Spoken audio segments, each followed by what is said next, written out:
자본주의 사회를 살아감에 따라서 필연적으로 마주하게 될 나의 노후 은퇴 시기를 책임져줄 황금알을 가장 꼬박꼬박 안정적으로 낳아서 내 노후 생활을 도와줄 건강한 황금과일 같은 자산은 뭘까를 계속해서 공부하고 연구하고 있습니다. 먼저 배당금의 변화를 살펴보면 22년도에 주당 배당금은 3,100원이었던 것이 22년도는 3,350원으로 인상되면서 배당금이 250원 상승되었습니다. 배당률로는 8% 정도 상승한 것인데 이는 다트 전자공시에서 확인하실 수 있습니다. 하나금융지주는 반기 배당 지급을 시행하고 있는데 기존에 기지급한 배당금 800원에 더해서 이번 연말 배당금으로 2,550원이 공시되면서 합계 배당금 3,350원이 결정된 것인데 이렇게 금리는 고금리 현상이 잠시 지속되었다가 금리가 다시 낮아졌으나 배당금의 경우에는 시간 배열을 길게 늘려서 바라보면 배당금이 계속해서 인상하는 이런 부분이 예금과의 가장 큰 차이점이라고 생각합니다. 배당금과 실적의 변화도 한번 살펴보면 2017년도 배당금은 1,550원이 지급되었던 것이 18년도에는 1,900원, 그리고 19년도에는 2,100원, 그리고 20년도 코로나가 터졌을 때는 1,850원이 지급되었다가 21년도에는 3,100원의 배당금, 그리고 22년도 배당금은 3,350원으로 5년간 무려 225%나 상승한 배당금이 지급되었습니다. 앞서서 말씀드린 것처럼 이런 부분이 예금과 정말 큰 차이점이라고 생각되며 시간 배열을 길게 늘려서 5년 정도 관점으로 바라봤을 때는 굉장히 양호한 배당 성장률을 보이는 기업들이 많이 있습니다. 23년도는 금리 인하 및 여론의 강한 공격으로 금융산업에 타격이 예상되는 시점이긴 하죠. 그리고 무리한 황금알 배당금을 지급한 건 아니었을까를 고배당주에서는 반드시 체크해봐야 합니다. 실적도 상승을 한 것인가 라는 부분인데 배당 성향만을 증액하는 경우가 많이 있기 때문이죠. 이 부분을 재무제표에서 반드시 주의 깊게 살펴봐야 합니다. 실적을 한번 살펴보면 17년도 하나금융지주의 영업이익은 2조 7천억 원이었던 것이 18년도에는 3조 1천억, 19년도에는 3조 2천억, 20년도에는 3조 8천억, 21년도에는 4조 6천억으로 양호하게 꾸준하게 상승한 모습을 확인할 수 있었습니다.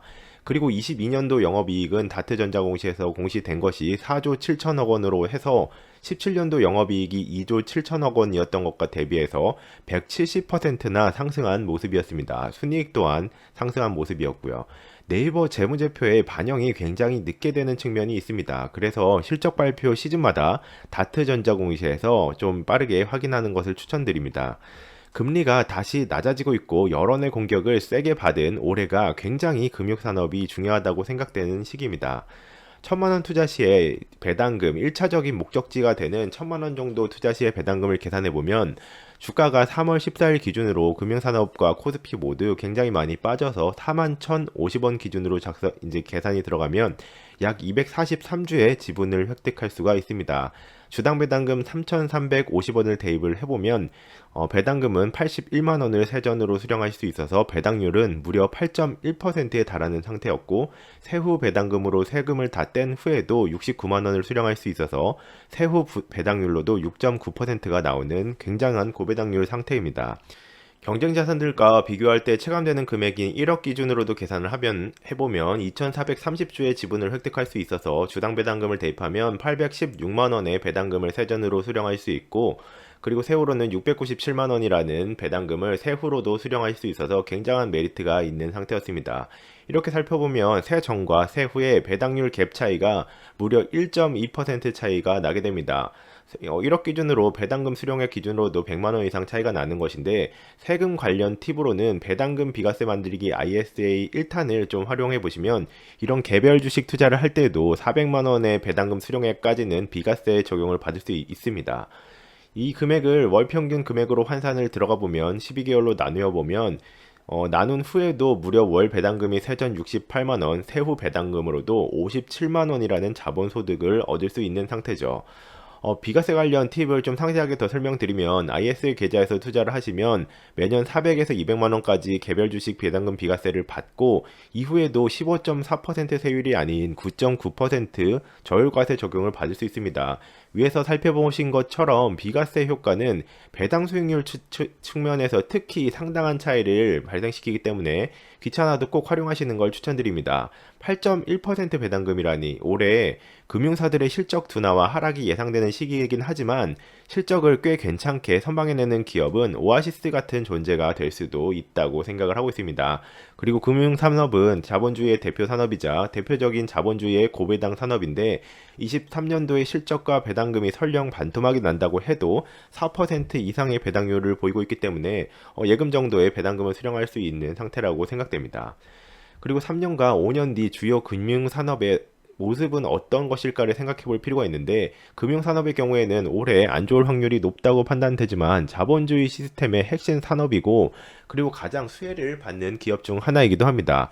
무슨 뜻인가 하면 자본주의 기업은 미국이건 한국이건 자본주의라는 타이틀을 가지고 있는 국가는 화폐의 총량 자체가 10년마다 약 2배로 증가하는 특성이 있습니다. 이로 인해서 물가가 그에와 비례해서 상승하고 있는 것인데요. 예를 들면은 10년 뒤에 뭐 짜장면이나 10년 뒤에 집값, 10년 뒤에 현금과 이제 교환 대상이 되는 물가들이 그와 비례하게 인상하는 효과가 패시브 모드로 작동하고 있다라고 이해하시면 될 것 같습니다.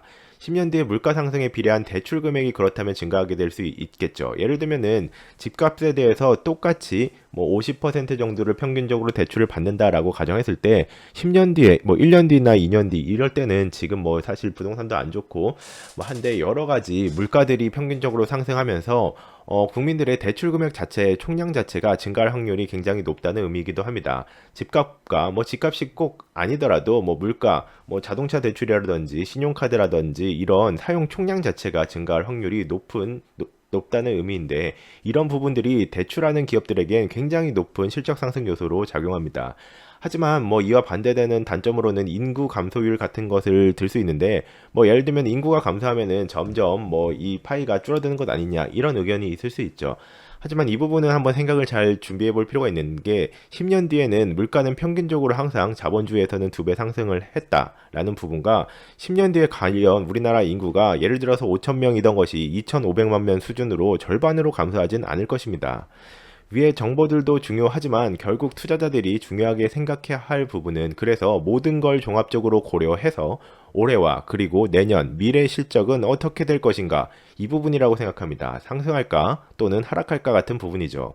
사실 당장 올해 그리고 내년도에 이럴 것이다 저럴 것이다 라는 전문가들의 의견은 굉장히 많지만 이 의견들은 빗나가는 경우가 많습니다. 반은 맞고 반은 틀리는 경우들이 지속되겠죠.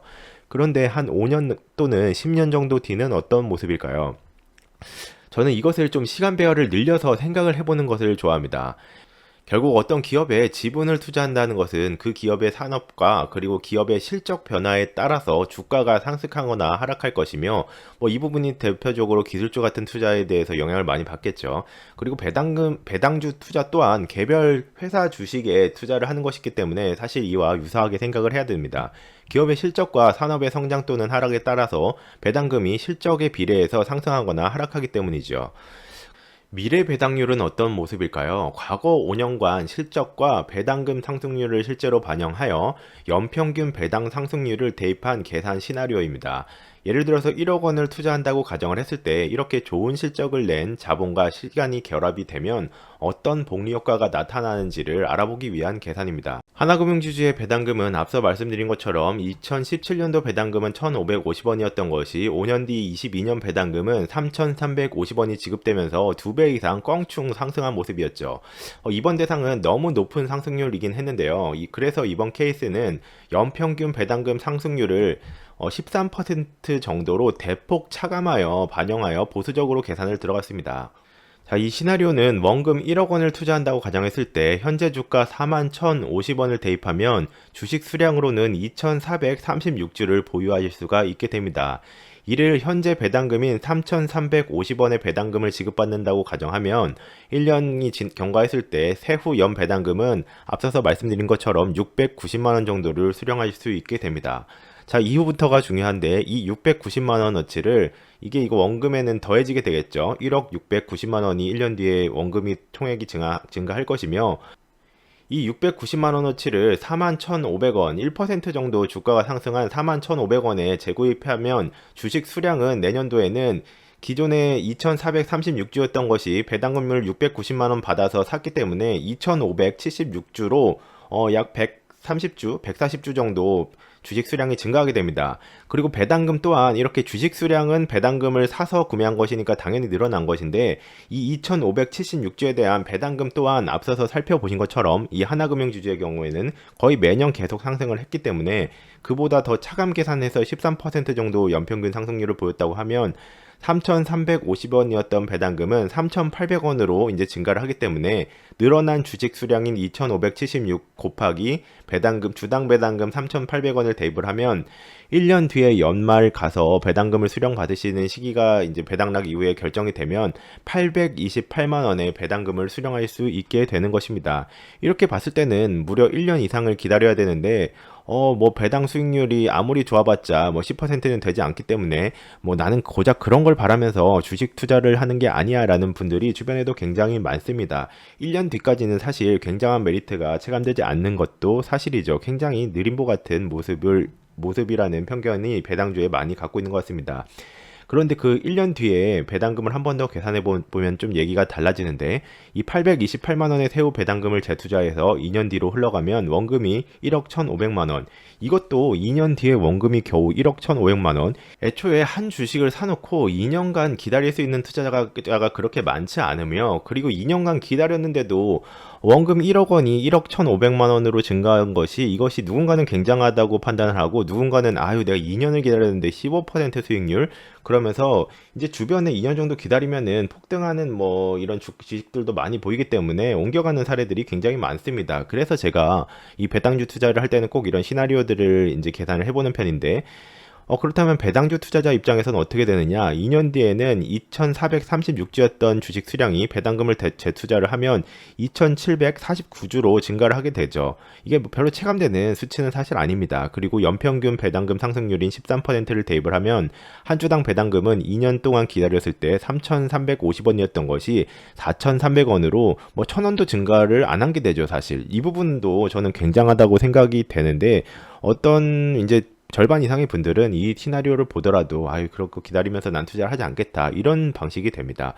세후 연 배당금을 계산해 봤을 때는 무려 2년까지만 이런 시나리오가 흘러가도 1억 원에 대한 배당 세후 연 배당금이 1,000만 원으로 증액을 하게 됩니다.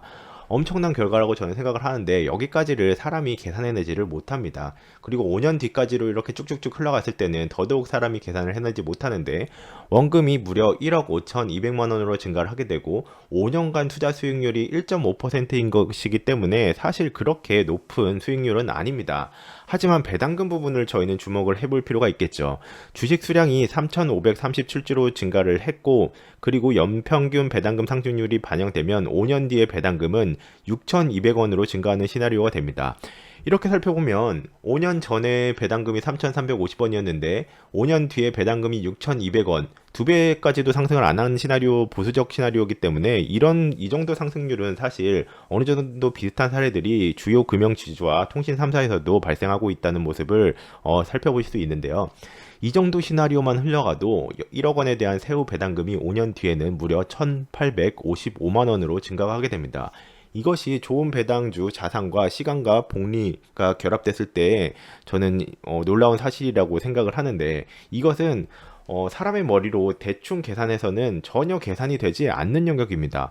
연평균 주당 배당금 상승률이 8에서 15% 사이였으면서 그리고 단순히 그 배당금을 재투자했을 때 5년 뒤, 10년 뒤에 얼마 정도를 받게 될까요? 라는 계산을 했을 때 암산을 잘해봤자 이 정도 수치를 계산해내지 못합니다. 그리고 만약 이 같은 일이 만약에 10년 동안 지난 5년간도 다산다난했지만 지난 10년 이제 시간 배열을 길게 늘려서 5년, 10년 뒤에도 비슷한 사례들이 나온다면 원금은 3억 1,000만 원이 될 것이며 뭐 10년간 3배가 된 것이니까 엄청난 로또 수익률은 사실 아닐 수도 있죠. 막 뭐 1년, 2년, 3년 사이에 텐베거를 노리시는 분들도 많이 있으니까. 하지만 좀 보수적인 성향의 분들이시라면 좋은 배당주를 찾아가셨을 때 연평균 배당금 상승률이 또다시 6,200원이 11,400원이 된다면 또다시 뭐 2배까지 상승한 시나리오가 아니죠. 이렇게 계산했을 때도 어마어마한 배당 수익률을 얻을 수 있다는 게 됩니다. 이렇게 배당금 상승률이 높아졌어도 뭐 물론 물가도 상승하는 거 아니냐라고 하실 수도 있는데, 물가는 10년 단위로 2배 정도까지 상승하는 게 평균적인 수치이기 때문에 현금 소비력이 절반으로 감소해도 3,300만 원 정도의 소비력을 갖출 수 있는 게 됩니다. 5년간 배당금이 2배가 되는 게 그게 무슨 말이 되는 시나리오냐, 이런 반문을 제기하실 수도 있을 것 같은데, 실제로 영업이익을 살펴볼 필요가 있습니다. 이 금융지주, 하나금융지주가 뭐 1년, 2년 된 기업도 아닌데 뭐 성숙기에 돌입한 기업일 수도 있을 텐데, 산업도 그렇고 영업이익 자체가 2017년도에 2조 7천억 원을 하던 것이 실제로 21년도에는 4조 6천억까지 껑충 영업이익이 상승을 합니다. 그리고 22년도의 배당금도 그와 비례해서 점점 금융산업의 경우에는 고배당 정책들을 펼치고 있는 회사들이니까 동반 상승한 케이스가 되겠죠. 굉장히 다사다난했던 지난 5년, 뭐 코로나도 엄청나게 이례적인 케이스였고, 그리고 전쟁 또한 끝나지 않았습니다. 그랬음에도 5대 금융지주와 통신 3사 같은 필수 산업군들은 모두 굉장히 높은 실적과 배당금 인상률을 보였습니다. 그 중에서도 이번 하나금융 케이스는 상당히 높은 편에 속하긴 한 케이스였고요. 이렇게 살펴보면 주요 경쟁사들인 신한지주의 경우에도 배당 성장률이 42% 5년간 성장을 했고, 기업은행의 경우에도 현재 배당률이 9%가 넘어간 상태입니다. 기업은행의 경우에도 5년간 배당금 상승률은 플러스 55% 상승을 했고, 그리고 가장 거북이 같은 느림보 같은 놈들이다라고 오해를 받고 있는 통신 3사의 경우에도 지난 5년간 배당금 상승률은 SK텔레콤의 경우가 1등 통신사인데도 불구하고 무려 65% 상승, 그리고 KT의 경우에는 배당금이 5년간 상승률이 무려 95% 상승, 그리고 가장 뒤처져 있다고 이제 뭐 얘기들을 많이 하는 LG U+의 경우에도 5년간 배당 상승률은 17년도 400원에서 22년도 650원으로 증액이 되면서 60% 정도 상승한 모습입니다. 이렇게 보시면 1년이나 3년 단위로는, 특히 올해, 내년은 잘 모르겠습니다. 1년, 3년 단위로는 안 좋을 때도 많이 있고 항상 그럴 것입니다. 특히 외부적인 돌발 악재가 발생하면 주식이라는 네임이 붙어 있으면 그냥 떨어집니다. 이렇게 5년 정도 관점에서 시간 배열을 길게 늘려서 바라봐 보면 생각보다 더 자본주의 사회에서 전통적인 좋은 산업군과 좋은 기업들은 실적과 배당금이 동반 상승하는 케이스들이 정말 많습니다.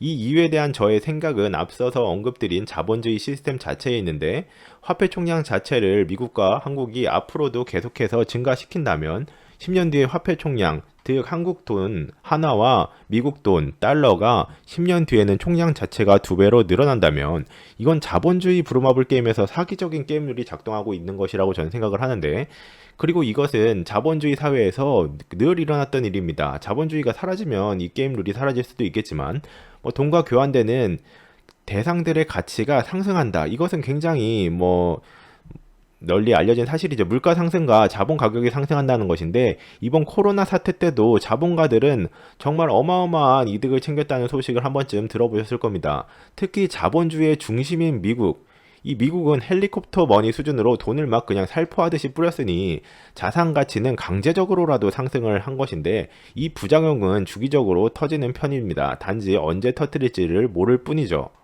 이는 누군가에게는 굉장히 힘든 일입니다. 미래에도 발생했을 때에 좀 전달을 하고 싶은 부분은, 이 이유는 일회성 헬리콥터 머니 지원금을 받아도 대부분은 저 같은 경우에는 이런 또 물가 엄청나게 올라가겠네, 자본가들 이제 이득 보겠네, 대비를 해야겠다 하고 전액 자산을 매입하는 편입니다. 그런데 이제 이것을 잘 생각하지 못하면, 오예, 일회성 용돈이다, 평소에 못 사던 걸 사야겠네 하고 일회성 소비로 그 기업의 지분을 사는 것이 아니라 그 기업의 제품을 사는 경우들을 주변에서 많이 보게 되는데, 이는 어차피 추후 현금의 소비력이 감소하기 때문에 사실 받은 돈보다 더 많은 피해를 본다는 것을 인지를 해야겠죠. 자본주의 게임룰을 꼭 이해하고 이 늪에서 빠르게 빠져나가기 위한 노력을 해야 하며, 그리고 이 자본주의 게임의 장점들을 활용해야만 합니다.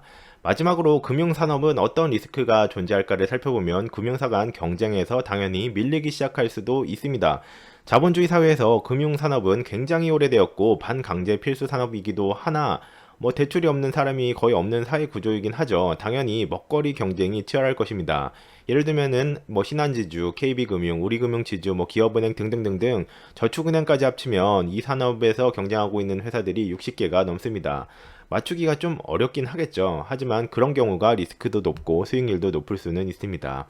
그래서 결국 기업은 미래에도 돈을 더 잘 벌어야만 합니다. 치열한 경쟁 속에서 이것을 도대체 어떻게 맞출 것인가가 굉장히 어려운 일이겠죠. 이것이 개별 주식 선택 시의 영원한 숙제입니다. 네이버 카페도 준비되어 있습니다. 카페 링크는 댓글을 참조하시면 되며 공유드렸던 영상들을 텍스트와 이미지 형식의 요약본 자료로 만나보실 수 있습니다.